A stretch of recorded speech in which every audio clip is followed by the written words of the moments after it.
우리는 때로 무기력에 빠집니다. 뭘 해도 재미가 없고 허무하고 답답하죠. 아무것도 하기 싫고 그저 가만히만 있고 싶을 때가 있습니다. 왜 그럴까요? 생명력이 소진되었기 때문입니다. 특히 우리 내면의 생명력이 소모되었기 때문이죠. 그래서 시들시들 맥을 못 추는 생활이 이어집니다. 생명력이 핵심입니다. 생명력이 소진되었으니 이 생명력을 되살려야죠. 그럼 생명이란 도대체 뭘까요?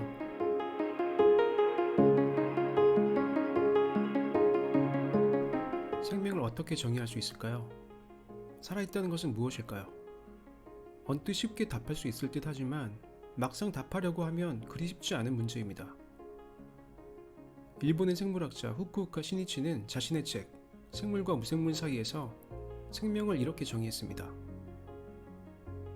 생명이란 동적 평형 상태에 있는 흐름이다. 말이 쉬운 듯 쉽지 않습니다. 단어를 하나씩 쪼개서 살펴보죠. 일단 평형은 인풋과 아웃풋이 균형을 이루는 상태입니다. 그리고 동적이라는 말은 정지에 있지 않고 끊임없이 움직이는 상태라는 뜻이죠. 즉 인풋과 아웃풋이 끊임없이 일어나며 균형을 이루는 상태입니다. 결국 들어오고 나가는 것이 균형을 이루면서 끊임없이 변화하는 것, 이것이 바로 생명입니다. 지금 생명력이 소진돼서 무기력한 삶을 살고 있다면 인풋과 아웃풋의 균형이 깨졌기 때문이죠.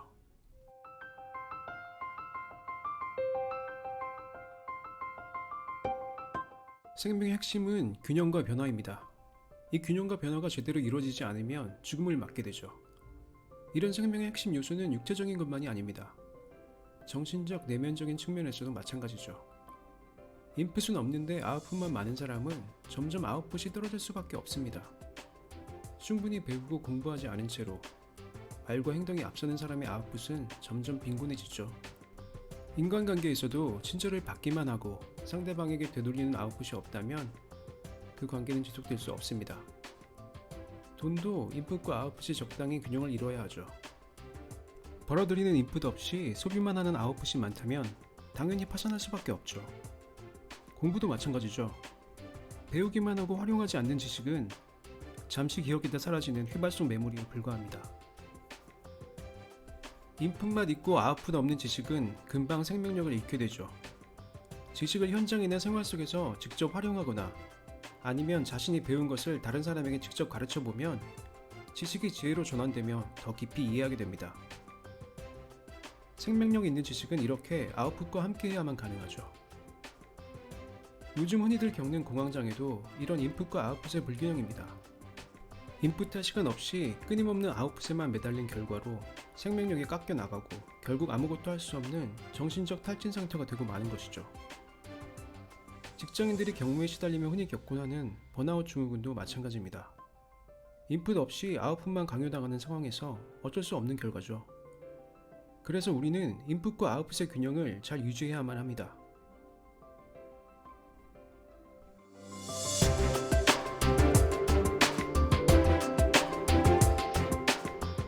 후쿠오카 시니치는 또 다른 과학자의 명언으로 생명의 특성을 설명합니다.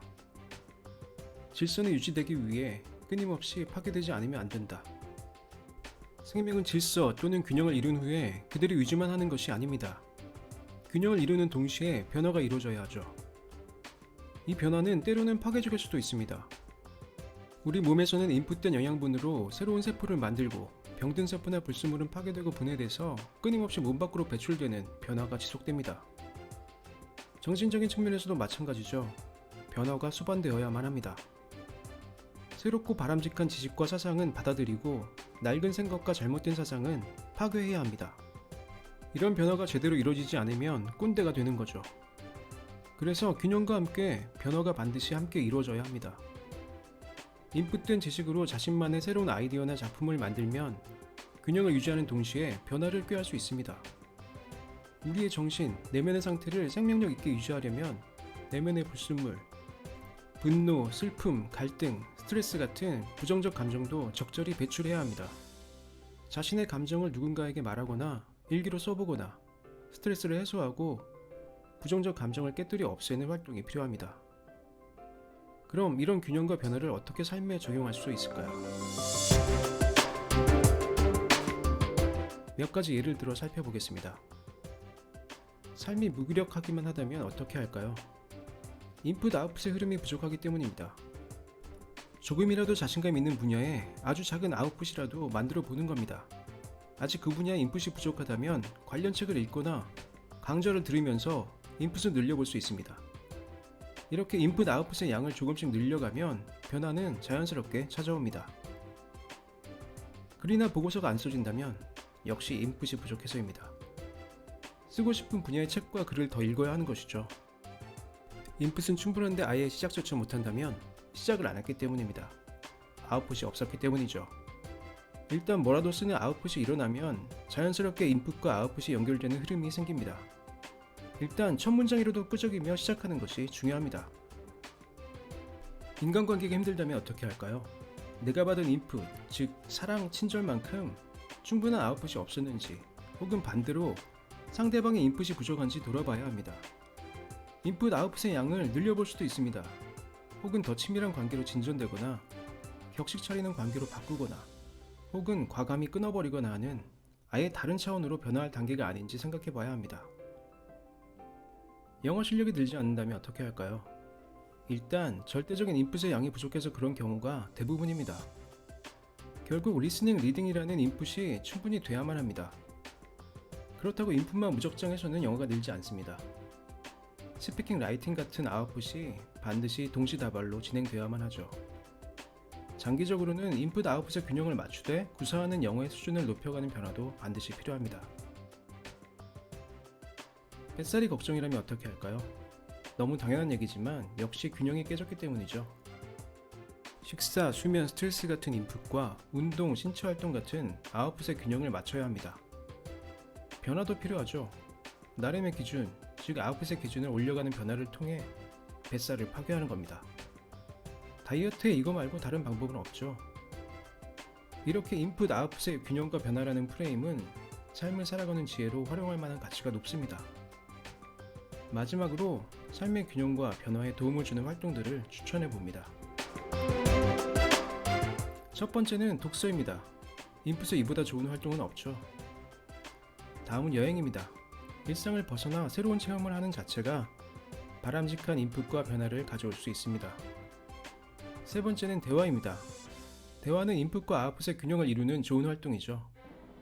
하지만 대화 상대는 인풋과 아웃풋이 균형을 이루는 사람과 해야 합니다. 너무 말이 많은 사람, 반대로 너무 말이 없는 사람과 대화하는 건 피곤한 일이죠. 일기 쓰기도 좋은 활동입니다. 내면의 불순물을 처리하기에 제격이죠. 짧게라도 하루의 일과를 정리하면서 자기 감정을 객관적으로 바라보는 자체가 스트레스 해소에 큰 도움이 됩니다. 마지막은 명상입니다. 내면의 균형을 유지하는 최고의 활동이죠. 무기력한 생활을 버리고 생명력 넘치는 삶을 살고 싶으신가요? 그렇다면 삶의 모든 면에서 인풋 아웃풋의 균형을 유지하고 변화를 추구해야 합니다.